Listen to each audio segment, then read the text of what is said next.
Comment réagir face à un cas de corruption?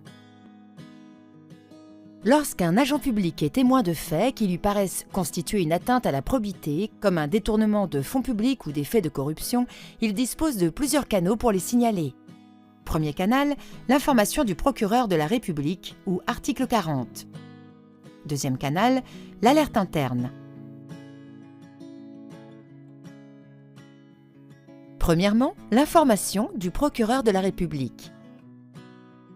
Si un agent public est confronté à des faits avérés de corruption ou de toute autre atteinte à la probité, il a l'obligation de les signaler au procureur de la République. En effet, l'article 40 du Code de procédure pénale fait obligation à tout fonctionnaire qui, dans l'exercice de ses fonctions, acquiert la connaissance d'un crime ou d'un délit, d'en informer sans délai le procureur de la République. Plusieurs critères doivent être réunis pour justifier un signalement au procureur de la République. Les faits doivent être suffisamment établis, l'agent doit en avoir eu connaissance dans l'exercice de ses fonctions, les faits doivent être susceptibles d'être qualifiés de crime ou de délit, ce qui est le cas des atteintes à la probité, les faits doivent porter une atteinte caractérisée aux dispositions dont l'agent a pour mission d'assurer l'application. Il est important de noter que cette obligation de signalement s'impose à chaque agent individuellement, qu'il soit titulaire ou contractuel.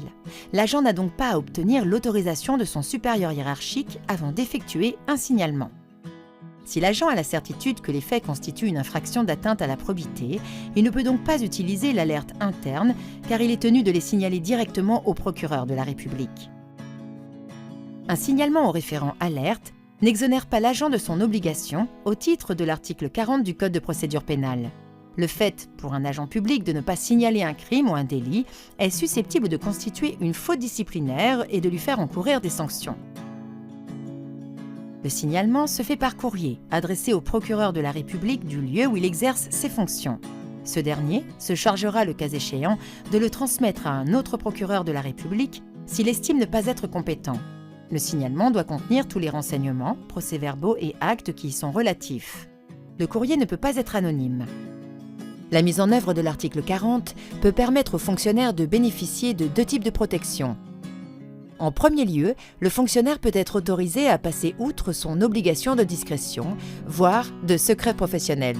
Cette autorisation est toutefois limitée aux seuls éléments nécessaires à la qualification du crime ou du délit. Seuls ces éléments peuvent être divulgués et ils ne doivent être adressés qu'au procureur de la République. En second lieu, le statut de la fonction publique prévoit qu'aucune mesure ne peut être prise à l'égard d'un fonctionnaire pour avoir relaté de bonne foi aux autorités judiciaires ou administratives des faits constitutifs d'un crime ou d'un délit.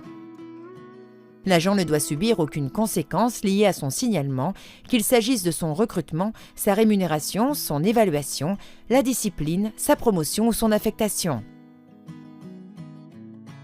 Deuxième dispositif de signalement, l'alerte interne. L'alerte interne est un mécanisme de signalement qu'un agent territorial peut mettre en œuvre si les faits susceptibles de constituer une infraction n'ont pas encore été commis ou ne sont pas suffisamment établis.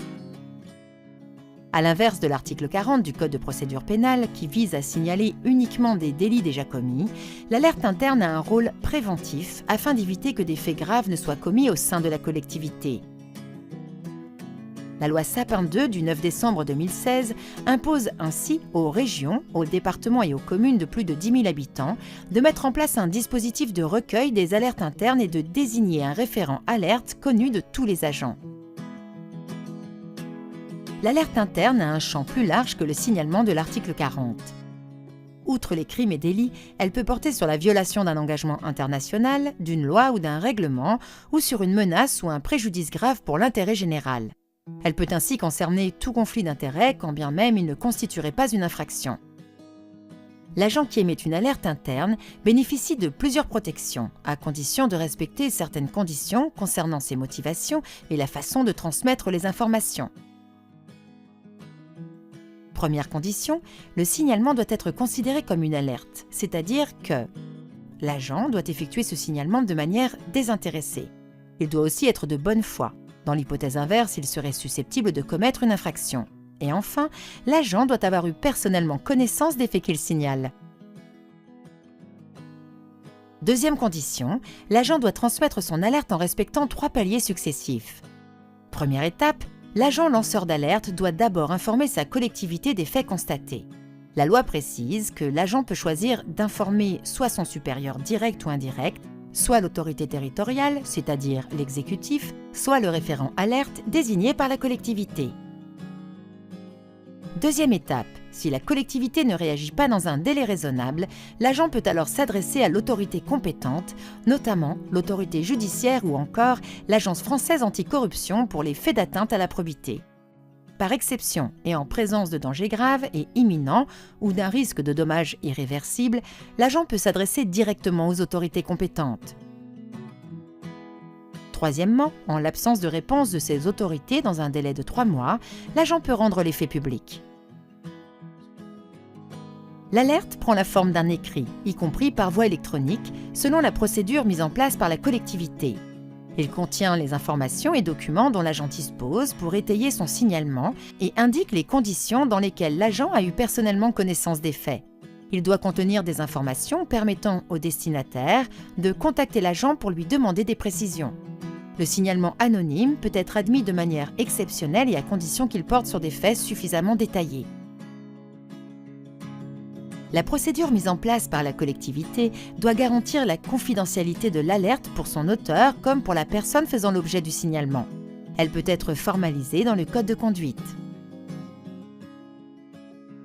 Le fonctionnaire bénéficie également d'une protection en cas de signalement respectant les critères de l'alerte interne. En effet, le statut général de la fonction publique le protège de toute discrimination directe ou indirecte et l'auteur de l'alerte ne peut pas être condamné pénalement pour avoir porté atteinte au secret professionnel. En conclusion, comment distinguer article 40 et alerte interne ? Le signalement article 40 est un mécanisme ancien, puisqu'il existait déjà en 1808, externe, puisque l'agent informe l'autorité judiciaire, et qui doit être utilisé lorsque les faits sont avérés ou suffisamment établis. L'alerte interne est quant à elle un dispositif récent puisqu'il a été généralisé en 2016 par la loi Sapin II, interne puisqu'il vise à informer en premier lieu un référent interne désigné par la collectivité et qui doit être utilisé à titre préventif ou sans certitude de l'existence d'une infraction.